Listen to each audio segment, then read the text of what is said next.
No vídeo anterior de nossa série, nós deixamos uma pergunta no ar, pergunta cuja resposta pode mudar a maneira como muita gente enxerga a grande polêmica entre Roma e os tradicionalistas da Fraternidade Sacerdotal São Pio X, no que diz respeito ao decreto de excomunhão que foi imposto recentemente.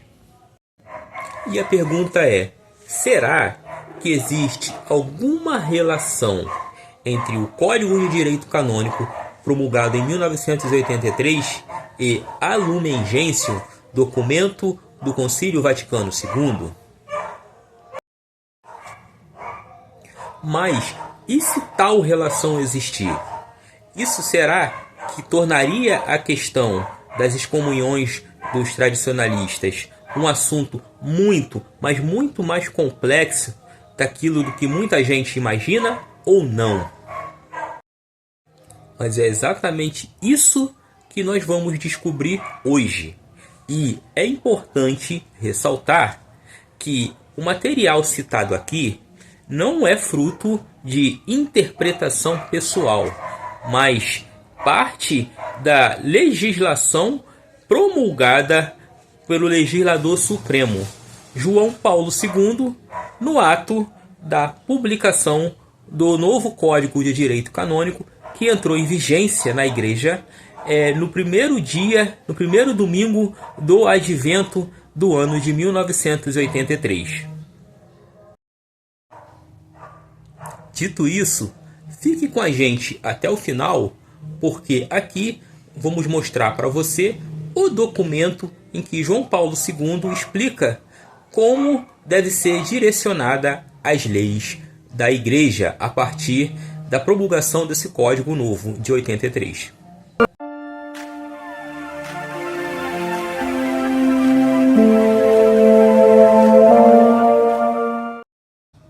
Mas antes de nós entrarmos nas polêmicas da excomunhão, é preciso fazer aqui um breve contexto histórico.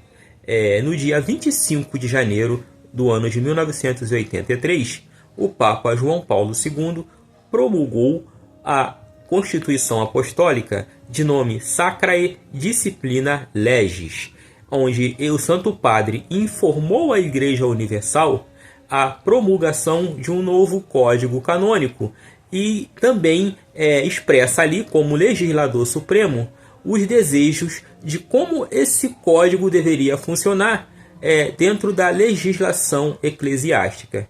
E este documento apresenta, aliás, uma informação que passa despercebido por muita gente, porque muita gente ignora tal fato. Ou seja, para explicar o novo código, João Paulo II informa à Igreja Universal que toda a legislação canônica deve se basear no novo modelo de eclesiologia partido das novas ideias do Concílio Vaticano II e, inclusive, na nova Constituição de Igreja da Lumen Gentium. Ora, a Lumen Gentium era o principal documento do Concílio Vaticano II. É nele que está contida toda a nova concepção de igreja ratificada pelo Concílio Vaticano II. Esquematizando aqui rapidamente, a gente percebe que, primeiro, o Santo Padre emite uma Constituição Apostólica anunciando à Igreja Universal a promulgação do novo Código de Direito Canônico.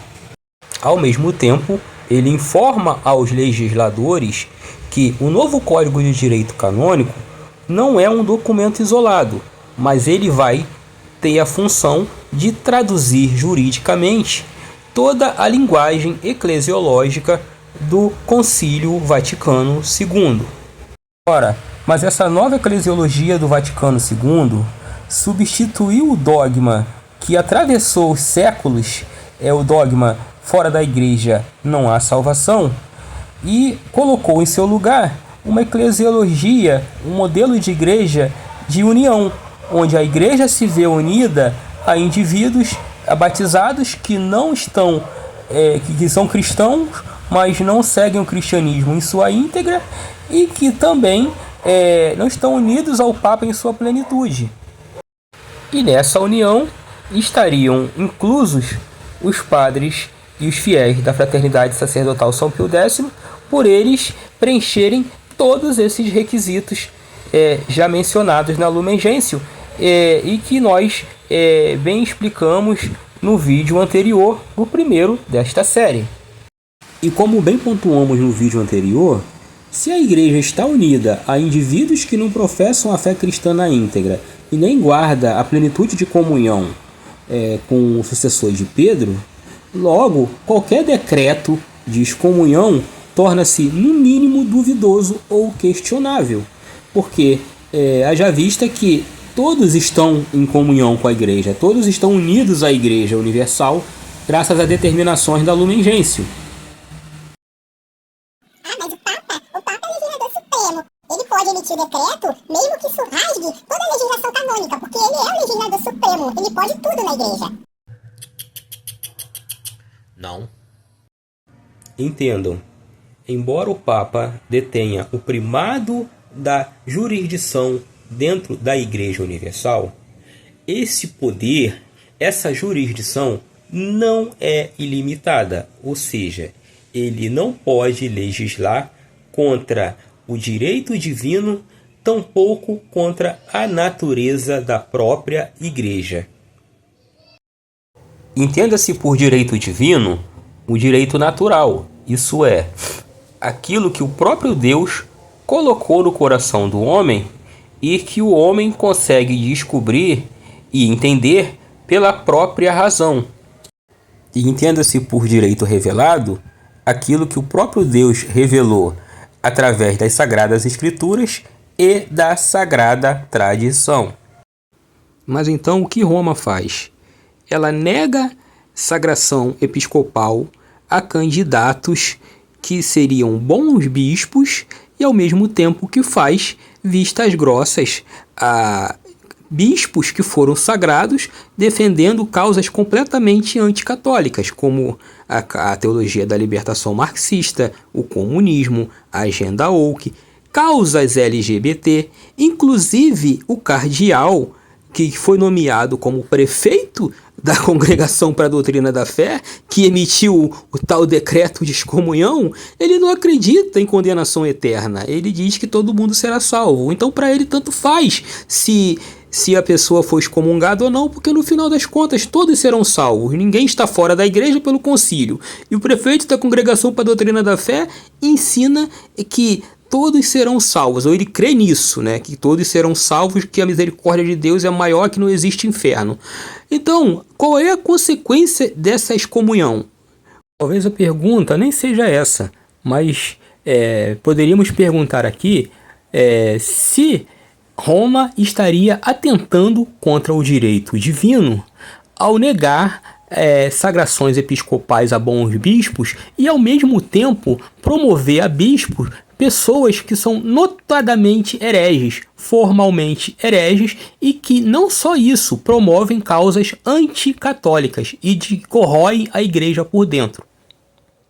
Lembrando também que o Sumo Pontífice, que é o legislador supremo da igreja, ele não pode legislar contrário à lei suprema da igreja. E a lei suprema da igreja é a salvação das almas. Logo, quando você promove a cardeais, bispos, prelados que tem essa postura anticatólica, e ao mesmo tempo que você impede bons candidatos de serem bispos, você está, de certa forma, atuando contra a salvação das almas. Talvez seja por isso que o Papa Leão XIV não tenha assinado o decreto de excomunhão e tenha deixado essa tarefa para o cardeal Túcio Fernandes, que, controverso ou não, foi nomeado como prefeito para a Congregação da Doutrina da Fé, ou de Castério da Doutrina da Fé, como queiram. E da mesma forma, o João Paulo II, em 88, também não assinou o decreto. Ele deixou a tarefa para o cardeal Bernardin Gantin, que foi visto em Salvador frequentando um terreno de candomblé durante a sua vinda ao Brasil na década de 80. E para fechar esse desfecho tenebroso desse decreto de excomunhão, temos que lembrar que o Vaticano inteiro sabe que antigamente não se punia com excomunhão alguém que tenha sido sagrado bispo sem o decreto papal. Na verdade, a pena era uma suspensão ad vinis que tinha o tempo determinado pela Santa Sé. Mas essa punição precisou ser agravada e elevada para a excomunhão por causa de coisas muito graves que vinham ocorrendo na China. Se você quer saber o que aconteceu de tão grave na China a ponto de o pontífice reinante alterar a legislação canônica e mudar a punição de quem sagra bispos sem a autorização papal de suspensão para excomunhão, se inscreva aqui no canal, ative os sininhos das notificações e fique atento para o próximo vídeo que será publicado.